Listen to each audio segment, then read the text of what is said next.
আজকে রেসিপিতে দেখুন কিভাবে খুব সহজে ঘরোয়া উপায়ে নরম রসালো ও মজাদার গরুর কলিজা রান্না করা যায়। হ্যালো এভরিওয়ান, আসসালামু আলাইকুম। সবাই কেমন আছেন? আজকে আমি রান্না করছি কলিজা।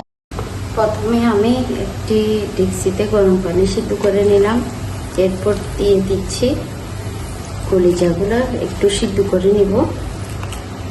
কলিজা এভাবে সিদ্ধ করে নিলে খেতে অনেক ভালো লাগে, গন্ধটা থাকে না।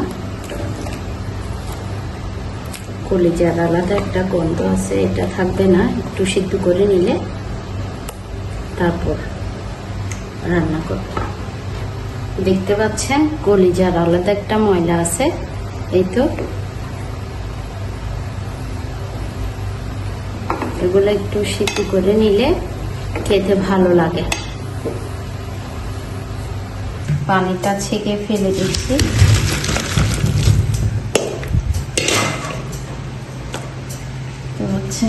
আর একটু ধুয়ে নিচ্ছি।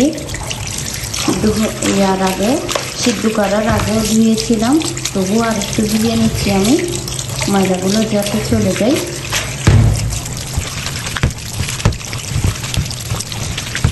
চুলাটা জ্বালিয়ে দিচ্ছি সরিষার তেল, দিয়ে দিচ্ছি গোটা জিরা, তেজপাতা, লবঙ্গ,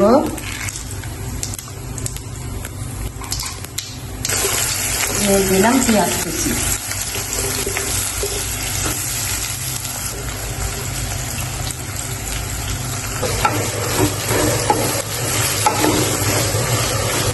একটু আদা বাটা দিয়ে দিচ্ছি, একটু রসুন বাটা দিয়ে দিচ্ছি, পেঁয়াজ বাটা দিয়ে দিচ্ছি, বাটা বাদাম আর পোস্ত দানা বাটা দিলাম, টক দই দিয়ে দিচ্ছি,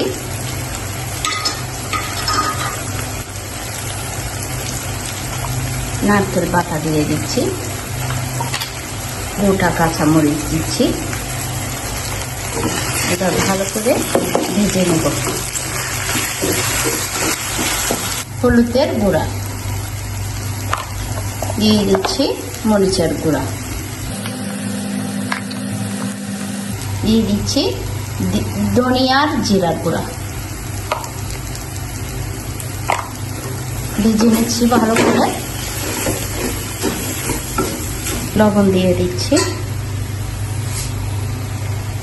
পানি দিয়ে দিচ্ছি, এখন দিয়ে দিচ্ছি কলিজার খোসাগুলো দিয়ে দিলাম, সিদ্ধ করা রাখা। এখানে আর কোনো পানি ইউজ করবো না, এভাবে অল্প আছে হালকা হালকা করে ভেজে নিব। অল্প আছে রান্না করব। আমার রান্না করা প্রায় শেষের দিকে। এটা দেখতে পাচ্ছেন কালারটা অনেক সুন্দর এসছে। আমার মতো এভাবে আপনারা একবার রান্না করে দেখবেন অনেক ভালো লাগবে।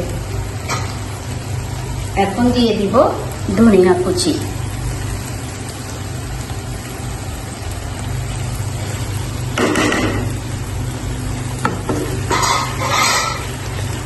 সবাই ভালো থাকবেন, সুস্থ থাকবেন।